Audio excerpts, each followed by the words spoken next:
Morning, everybody. Welcome to week 9 of trimester 2.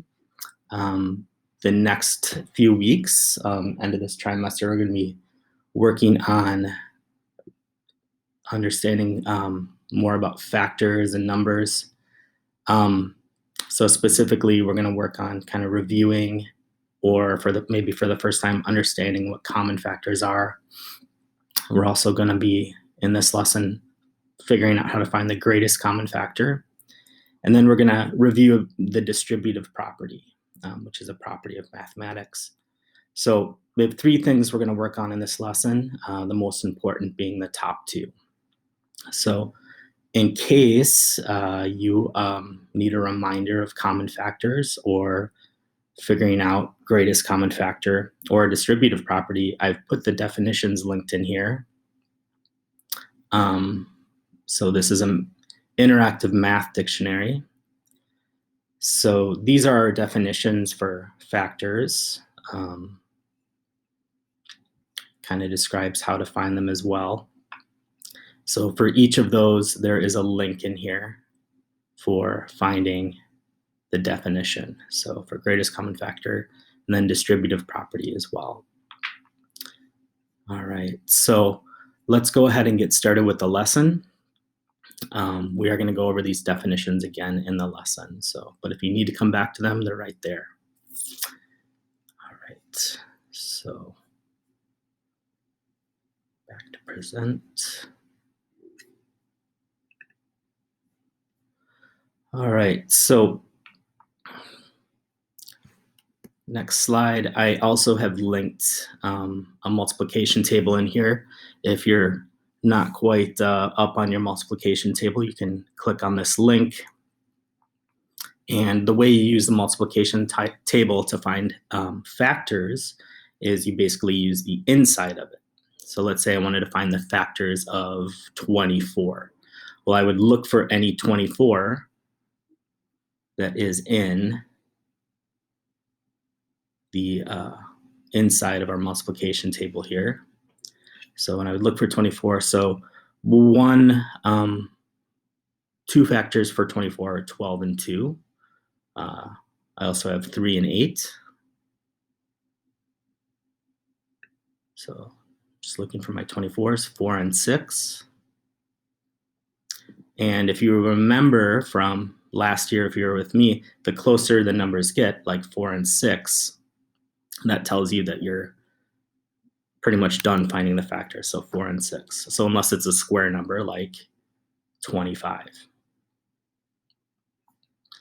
All right, so that's how you can use this to find common factors. The other thing this website has, if you want to print out a times table or look at a times table, there's some links down here. All right, so how can you find and use the greatest common factor of 2 whole numbers? So why would we want to find these, and what are they? So again, remember that a factor is a number that divides evenly into another number. For example, the factors of 12 are 1, 2, 3, 4, and 6. 1 is always a factor, and the number itself is always a factor. So if we go back to the multiplication table, and we're looking for 12, 1 and 12, 2 and 6, 3 and 4.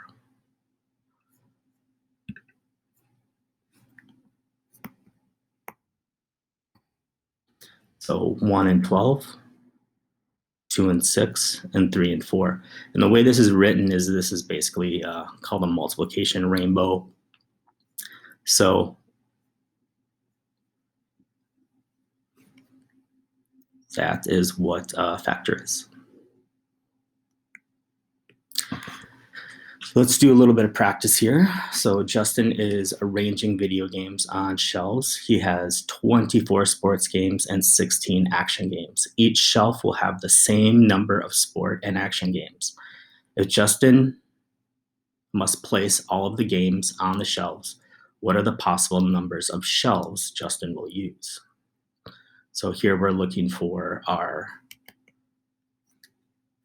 common factors. So the first thing we're going to do is list our factors of 24. So again, you can go back to our multiplication table to find those. And we're also going to list our factors of 16. So the factors of 24 are 1, 2, 3, 4, 6, 8, 12, and 24. What you'll start to notice is even numbers tend to have a lot more factors than odd numbers. So the factors of 16, if we used our multiplication table, or we just know our 16 facts, 1 and 16, 2 and 4, and 8. So something to remember is there's only one 4 here because 16 is a square number. There's only one 4 in there. You don't have to put 4 twice. So 4 times 4 is 16. So what we would do is circle the common factors. So the common factors are, 1 is always going to be a common factor. 2, so we're kind of off right there. So 1, 2, 3, 6, 1, 2.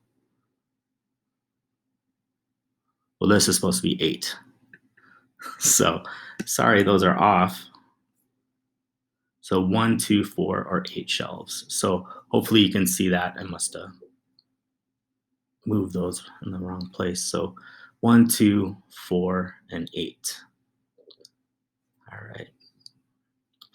So what are the possible numbers of shelves Justin could use? So he could use 1 shelf, 2 shelf, 4 shelf, or 8 shelves. So when the question asks possible numbers, you would be listing all of the common factors. So when it says possible numbers, you list all of the factors. So let's do a little practice here. Raven is making bracelets using 12 gold beads and 39 silver beads. All the bracelets are identical and all have both gold and silver beads. What are the possible numbers of bracelets Raven can make?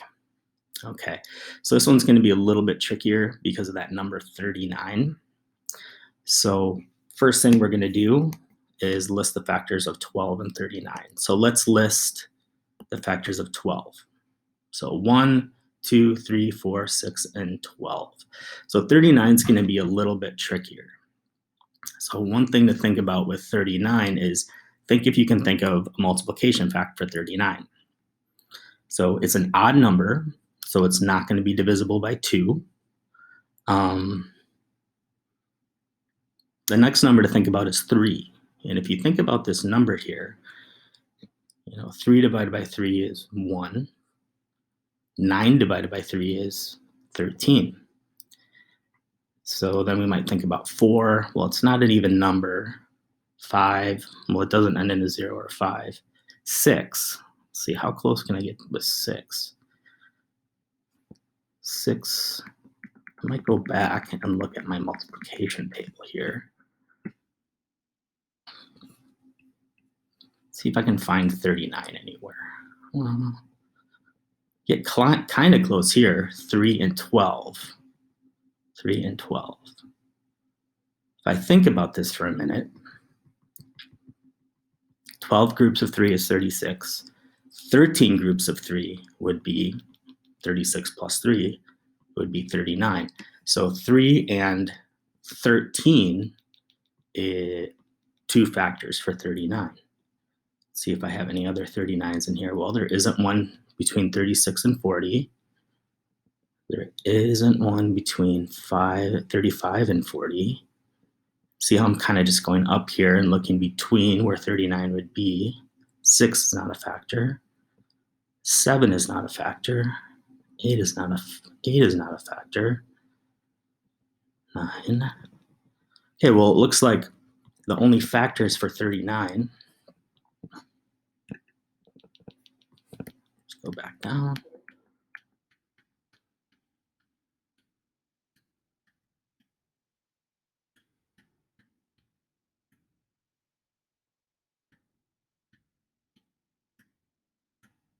Only factors for 39 are 1 and 39 and 3 and 13. So the common factors are going to be 3, and that's it. So what are the possible numbers of bracelets Raven can make?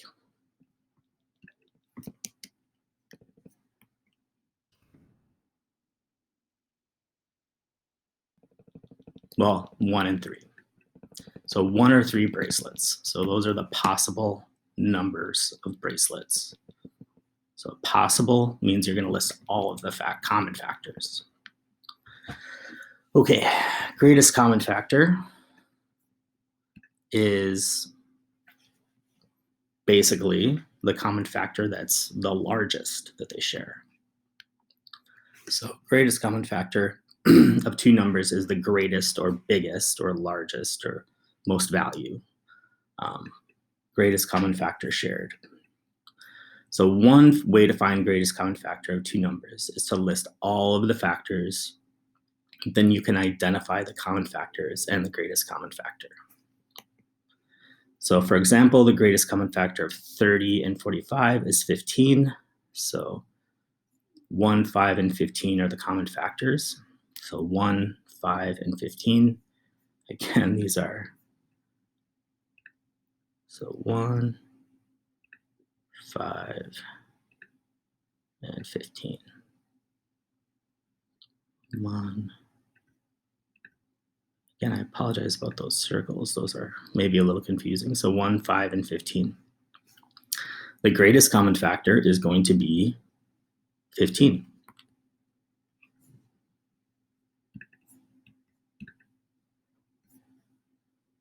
Greatest common factor is 15. All right, and that should be pointing to the 15.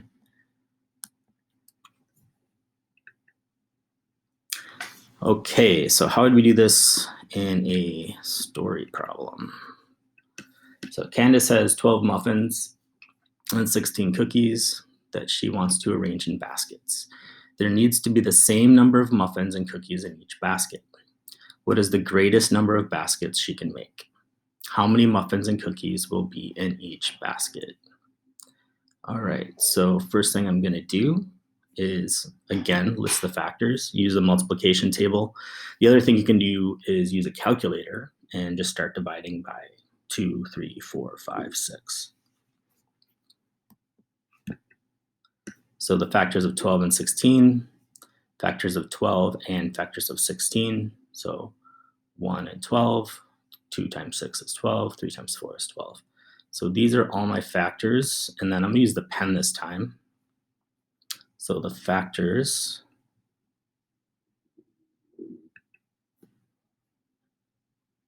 so 1, 2, 4.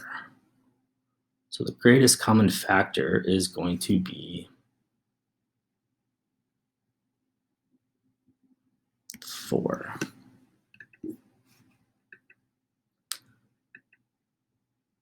So again, that should be circled around the 4s. So the greatest common factor is 4. So the greatest number of baskets Candace can make is 4. So in these types of problems, what you'd find is when the question asks greatest number. So that's asking for the greatest number when you have 2 or greatest factor.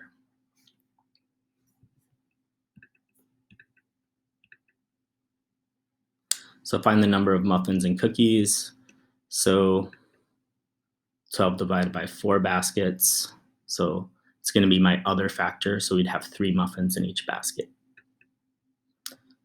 For 12 and for 16, she'd have 4 cookies in each basket.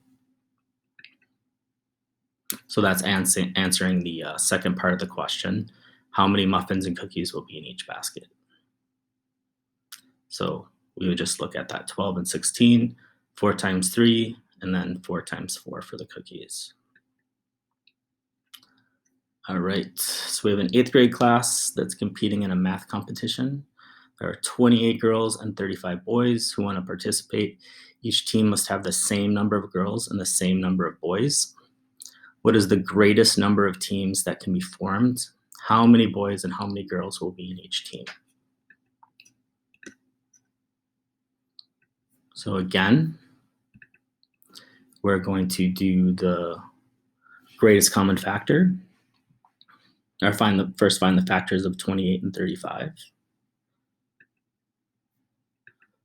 So all the factors for 28 and 35. Factors for 28, 1, 2, 4, 7, 14, and 28. So when we're using a multiplication table, we're not going to have all of the factors, especially if they go beyond 12, because most multiplication tables only go up to 12. So you're going to have to maybe think a little bit, which is fine in math. Think about whether it's an even number or an odd number. So here we have an even number. Any even number we can divide by 2. So if it's ends in a 2, 4, 6, or 8, it's going to be divisible by 2. So when we divide that 28 by 2, we get 14. So our factors of 28, 1, 2, 4, 7, 14, and 28. Our factors of 35, 1 and 35, 5 and 7. So again, notice that most odd numbers have fewer factors. So greatest common factor. So 1, 2, 4, 7 is our greatest common factor. And you can see that 28 and 35 are both 7 facts. 4 times 7 is 28. 5 times 7 is 35. So what is the greatest number of teams that can be formed? Well, the greatest number is going to be 7. For girls, you'd have 4 on each team. For boys, you would have 5 on each team.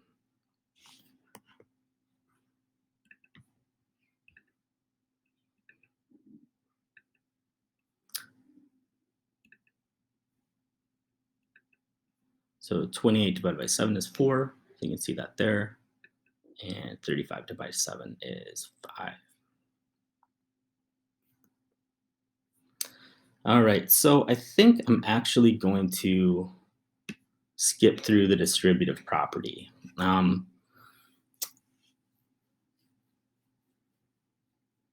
think that might be a little much.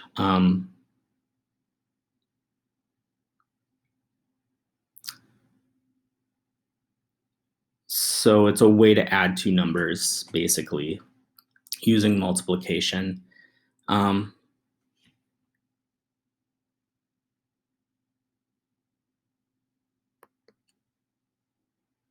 So yeah, I'm going to skip through that.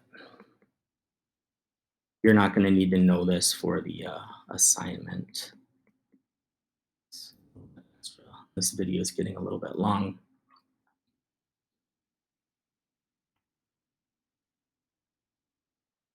All right. So here's our kind of quiz at the end here. So this question right here is you have to use the distributive property, so we're not going to answer that one. So let's just answer this one here. So Willow High School is holding basketball tryouts. They will split 12 coaches and 42 players into groups. Each group will have the same number of coaches and players. What is the greatest number of groups that can be formed? So we would again do our greatest common factor, or factors of 12, factors of 42. What you'll find is the greatest common factor is 6. 6 times 2 is 12. 6 times 7 is 42. And we're going to skip that one.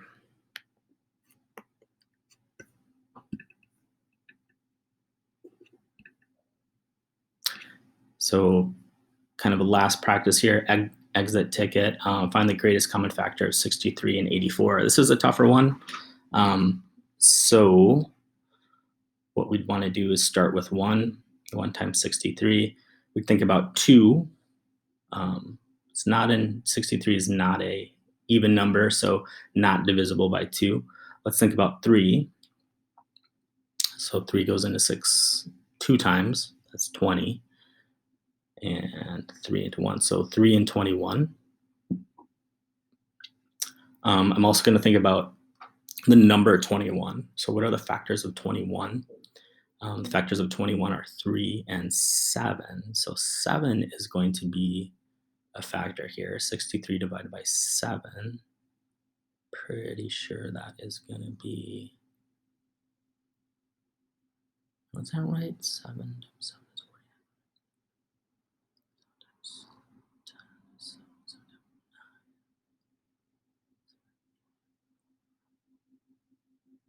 40. Oh, that's not right.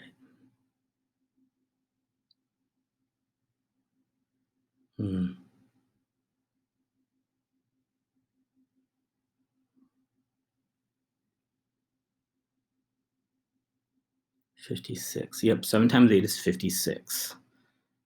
7 times 9 is 63. So 7 and 9 are factors of 63. So same thing for 84.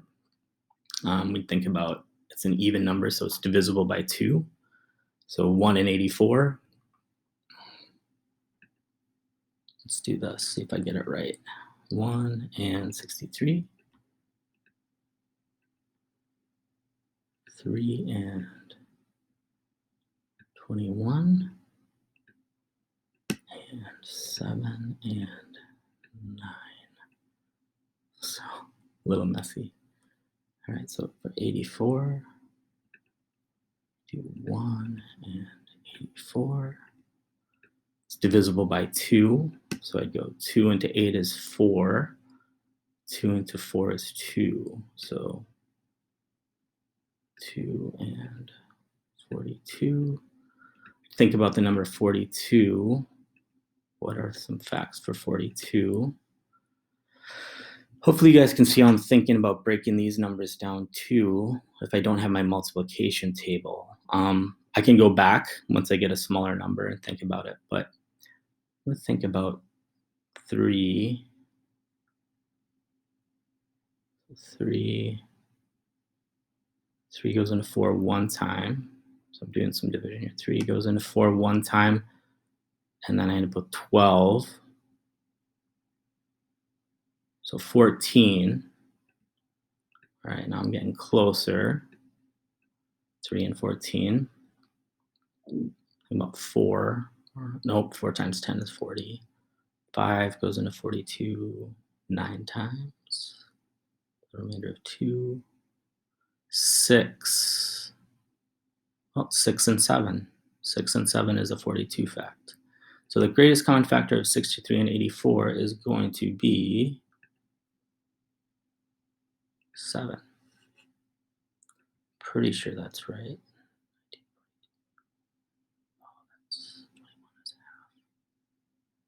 Oh.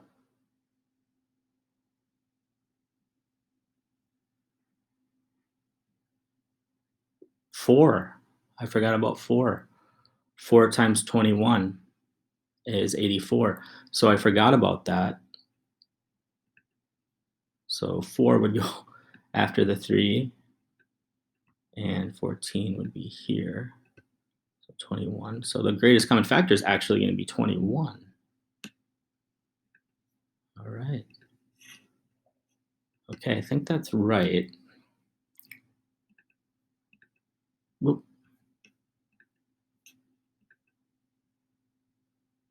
Yep, 21. All right, so here we've got a kind of mess here. This is our note sheet. So we have some practice on here. So this is what you're going to be turning in addition to the practice on the other page. So you're finding the greatest common factor